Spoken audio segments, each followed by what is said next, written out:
चला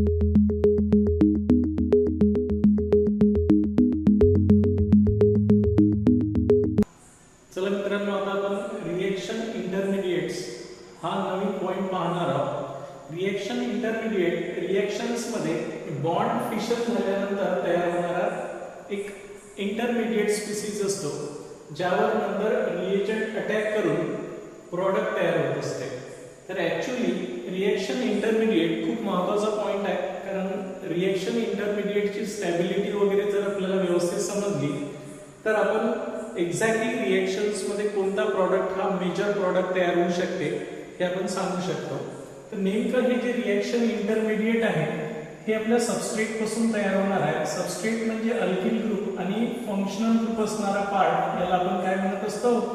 सबस्ट्रेट म्हणत असतो. आणि जेव्हा रिएक्शन होत असते तर हा फंक्शनल ग्रुप काय होत असतो? चेंज होत असतो. आणि चेंज होत असताना रिएक्शन्स मध्ये बॉन्ड ब्रेक होत असतात. तर हे जे बॉन्ड ब्रेकिंगची प्रोसेस आहे हे दोन प्रकारे होत असते.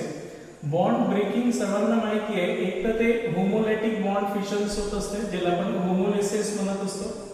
आणि दुसरं जेव्हा बॉन्ड ब्रेक होत असते रिएक्शन्स मध्ये तर तो हेटेरोलिसिस असतो. हेटेरोलिसिस म्हणजे अनसिमेट्रिकल ब्रेकिंग आणि होमोलिसिस म्हणजे सिमेट्रिकल ब्रेकिंग.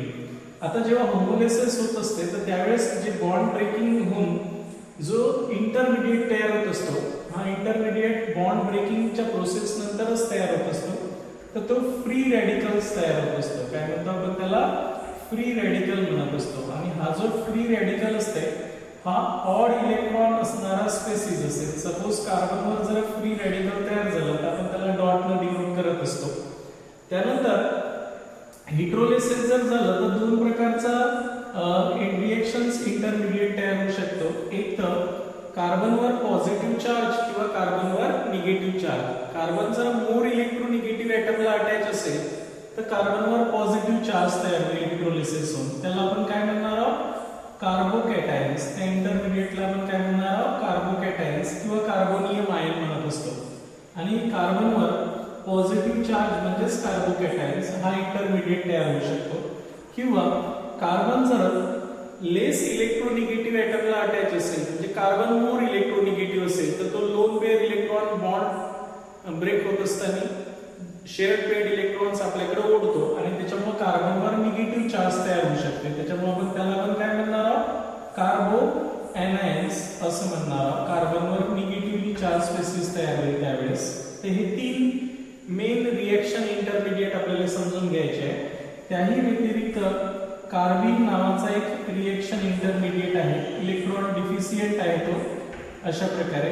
त्यानंतर नायट्रीन नावाचा एक आहे, नायट्रीन नावाचा एक रिएक्शन्स इंटरमिडिएट आहे. आणि 6 बेन्झाईन इंटरमिडिएट आहे. कोणता? बेन्झाईन. बेन्झाईन म्हणजे हा जो बेन्झीन रिंग आहे यामध्ये असा ट्रिपल बॉन्ड दिसतो तुम्हाला, त्याला आपण बेन्झाईन इंटरमिडिएट म्हणत असतो.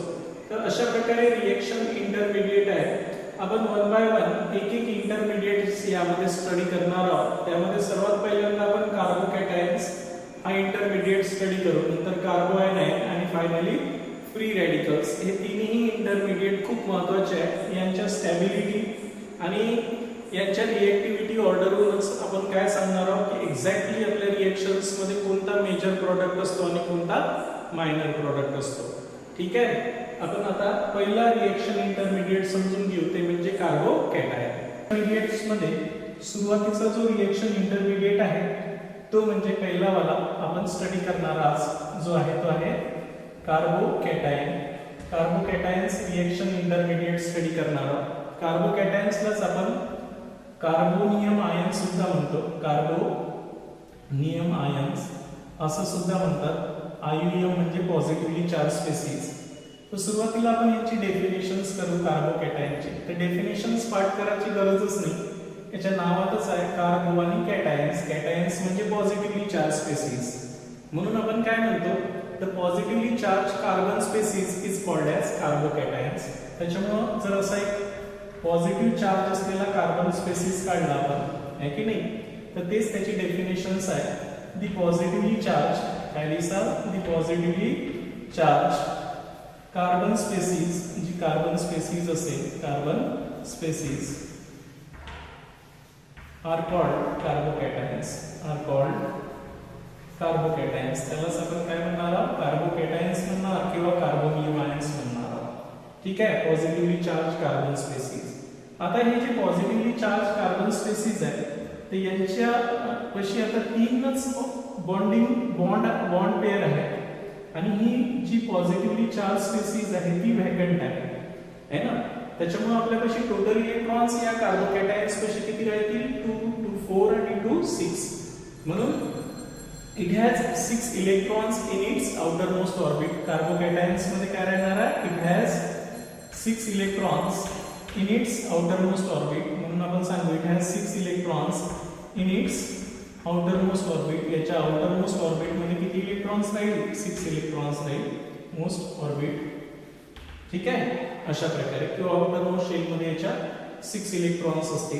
त्यानंतर it is electron deficient species. कार्बनची व्हॅलेन्सी 4 असते आणि 8 इलेक्ट्रॉन त्याच्या आउटरमोस्ट ऑर्बिट मध्ये असते. पण या कार्बोकॅटायन्स मध्ये 2 इलेक्ट्रॉन्स निघून गेलेले आहेत, त्याच्यामुळे हे याच्यापाशी 6 इलेक्ट्रॉन्स आहेत. त्याच्यामुळे ही इलेक्ट्रॉन डिफिशियंट स्पेसिस आहे. म्हणून it is electron deficient spaces. म्हणून आपण असं म्हणणार आहोत इलेक्ट्रॉन डिफिशियंट स्पेसिस आहे. आणि इलेक्ट्रॉन डिफिशियंट स्पेसिसलाच आपण काय म्हणत असतो माहिती आहे का, इलेक्ट्रोफाइल सुद्धा म्हणत असतो. That's why it is called as electrophile. याला आपण इलेक्ट्रोफाइल सुद्धा म्हणतो. त्यानंतर नेक्स्ट कार्बोकॅटायन्स विषयी माहिती करायची आहे की इट हॅज sp2 हायब्रिडायझेशन्स. हे sp2 sp2 sp2 अशा 3 हायब्रिड ऑर्बिटल आहेत. म्हणून याचं sp2 हायब्रिडायझेशन असते. प्रत्येक जो बॉन्ड आहे ज्यातला तो sp2 हायब्रिडाइज स्टेट मध्ये आहे. म्हणून इट हॅज sp2 हायब्रिडायझेशन्स. याचं sp2 हायब्रिडायझेशन असते. आणि sp2 हायब्रिडायझेशन जर असेल तर नॅचरली याची जॉमेट्री काय असते, तर इट्स जॉमेट्री इज, त्याची जर जॉमेट्रीचा विचार केला, it's geometry is trigonal planar. याची जॉमेट्री काय राहणार आहे, ट्रायगोनल प्लेनर जॉमेट्री राहील. ट्रायगोनल प्लेनर जॉमेट्री राहील. And the bond angle is 120 degree. And it's bond angle, याच्यामध्ये जे बॉन्ड अँगल आहे, हा वाला बॉन्ड अँगल किंवा हा वाला बॉन्ड अँगल किंवा हा वाला बॉन्ड अँगल, हे 120 डिग्री वाले बॉन्ड अँगल आहे. It's bond angle is 120 degree. याचा 120 डिग्री एवढा बॉन्ड अँगल असेल. प्लेनर शेप असतो याचा, आहे की नाही, खूप महत्वाचा आहे. तो प्लेनर असल्यामुळे आपण जे स्टिरिओ केमिस्ट्री त्याची एक्सप्लेन करणार आहोत. त्यानंतर it combines with electron rich species. It combines with, तो कोणासोबत कंबाइन्स होतो, कंबाइन्स विथ इलेक्ट्रॉन डिफिशियंट असल्यामुळे रिच स्पेसिस सोबत अट्रॅक्शन होणारच आहे. म्हणून it combines with electron rich species. Rich species सोबत तो इलेक्ट्रॉन रिच स्पेसिस सोबत काय होईल, कंबाइन होईल. क्लिअर झालं मी काय सांगितलंय ते. त्यानंतर आपल्याला नेक्स्ट सांगायचं आहे की यांची जी स्टॅबिलिटी ऑर्डर आहे ते आपण समजून घेऊ. The stability order of carbocations. म्हणून स्टॅबिलिटी ही महत्वाचा पॉइंट आहे. स्टॅबिलिटी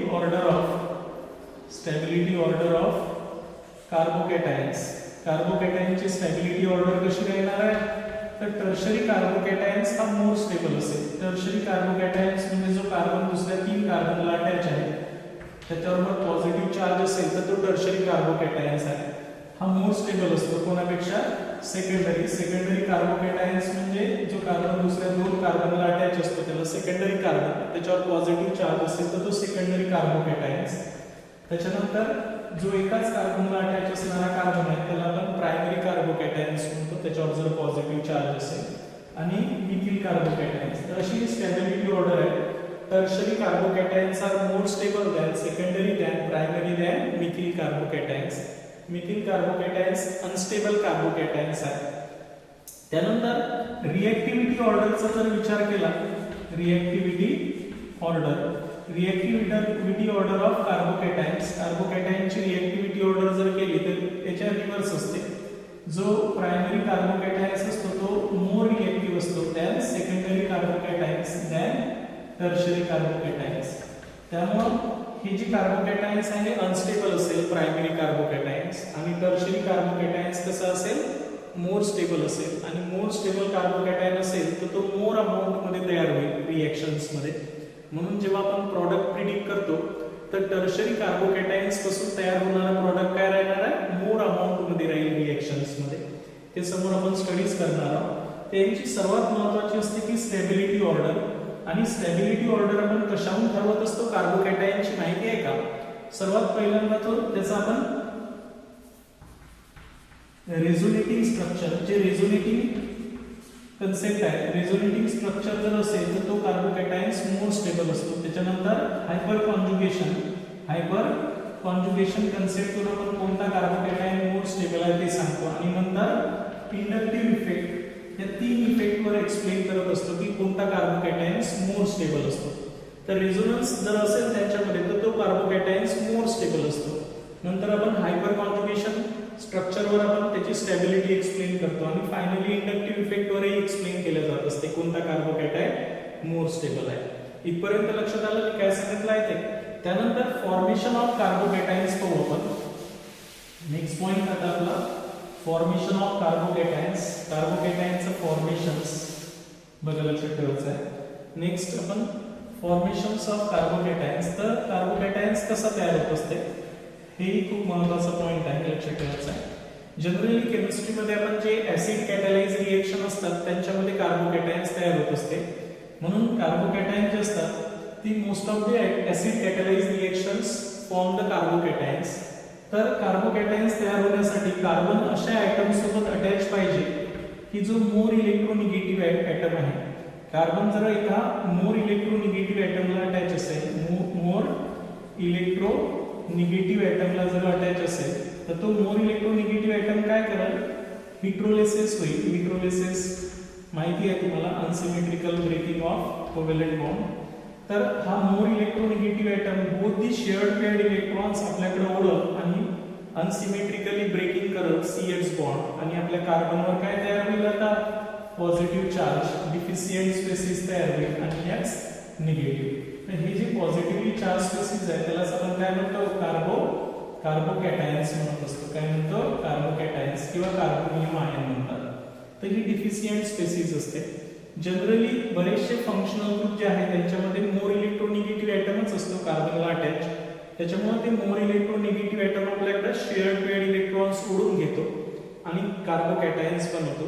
कार्बोकॅटायन्स पेशी आता 6 इलेक्ट्रॉन्स असेल म्हणजे त्याच्या आउटर मोस्ट ऑर्बिटमध्ये, आणि त्याच्यामुळे तो इलेक्ट्रॉन डिफिशियंट स्पेसिस आहे. जनरली तो इलेक्ट्रॉन रिच स्पेसिस म्हणजे न्यूक्लिओफाइल सोबत काय होणार आहे? कंबाईन होणार आहे रिएजंटमध्ये. रिएजंटमध्ये तो न्यूक्लिओफाइल सोबत कंबाईन होईल आणि प्रॉडक्ट तयार करेल. तर अशा प्रकारे कार्बोकॅटायनचं फॉर्मेशन्स होत असते. ठीक आहे. तर ही कार्बोकॅटायन्स महत्त्वाचं तुमच्या लक्षात आलं असेल की कार्बोकॅटायनचं हायब्रिडायझेशन बरेचदा विचारले जात असते. हायब्रिडायझेशन ऑफ कार्बोकॅटायन्स, तर कार्बोकॅटायनचं हायब्रिडायझेशन sp2 आहे. त्यानंतर त्यांची जॉमेट्री किंवा शेप कसा आहे? ट्रायगोनल प्लेनर आहे. ट्रायगोनल प्लेनर जॉमेट्री आहे. आणि बॉन्ड अँगल त्यांच्यामधला कितीचा आहे? 120 डिग्री एवढा बॉन्ड अँगल आहे. असा हा प्लेनर मॉलिक्यूल असतो. तिन्ही हायब्रिड ऑर्बिटल प्लेन मध्ये असतात आणि above the plane and below the plane काय असणार आहे? एक अनहायब्रिडाइज म्हणजे व्हॅकंट ऑर्बिटल असेल, ज्याला आपण डिफिशियंट स्पेसिस म्हणून कन्सिडर करून राहिलो. बरोबर आहे. हे झालं तुमचं कार्बोकॅटायन्स. इथे कार्बोकॅटायन्स संपला नाही. कार्बोकॅटायन्स मेन आपल्याला समोर जेव्हा आपण रेझोनन्स, हायपर कॉन्जुगेशन आणि इंडक्टिव्ह इफेक्ट पाहणार आहोत त्यावेळेस रिएक्शन मध्ये तयार होणारा कोणता कार्बोकॅटायन मोर स्टेबल असतो हे त्या कन्सेप्टनुसार आपण एक्सप्लेन करणार आहोत. तर तुम्हाला असं वाटेल की हे तर आपण समजून घेतलं बघ कार्बोकॅटायन्स. असं नाही. ज्यावेळेस तुम्ही रिएक्शन करसाल तर तुम्हाला त्यातून कोणता नेमका कार्बोकॅटायन्स मोर स्टेबल असतो तो समजला पाहिजे. इथे तर आपण त्याची फक्त एक ट्रेलर म्हणून त्याची माहिती करून राहिलो. ऍक्च्युअली आपल्याला कार्बोकॅटायन्स कोणता मोर स्टेबल आहे हे ओळखता आला पाहिजे. म्हणजे तो मेजर प्रॉडक्ट तयार होईल रिएक्शन मध्ये. म्हणजे एखाद्या रिएक्शन मध्ये जर 2 प्रॉडक्ट तयार होत असेल तर त्यातला मेजर प्रॉडक्ट कोणता असेल आणि मायनर प्रॉडक्ट कोणता असेल, तो कोणता कार्बोकॅटायन मोर स्टेबल तयार होईल याच्यावर डिपेंड असते. आणि म्हणूनच आपल्याला मेजर आणि मायनर प्रॉडक्ट ओळखण्यासाठी स्टॅबिलिटी ऑफ कार्बोकॅटायन ओळखणं आवश्यक आहे. आणि स्टॅबिलिटी ऑफ कार्बोकॅटायन समजून घेण्यासाठी resonance concept, hyper conjugation concept आणि इंडक्टिव्ह इफेक्ट हे 3 कन्सेप्ट आपल्याला समजून घेणं आवश्यक आहे. ठीक आहे. तर इथपर्यंत हे कार्बोकॅटायन्स विषयी माहिती आहे. आता आपण असाच कार्बो एनायन समजून घेऊ. म्हणजे कार्बनवर निगेटिव्ह चार्ज असलेला स्पेसिसवर फोकस करणार आहोत. तर बघा आता आपण कार्बो एनायन फोकस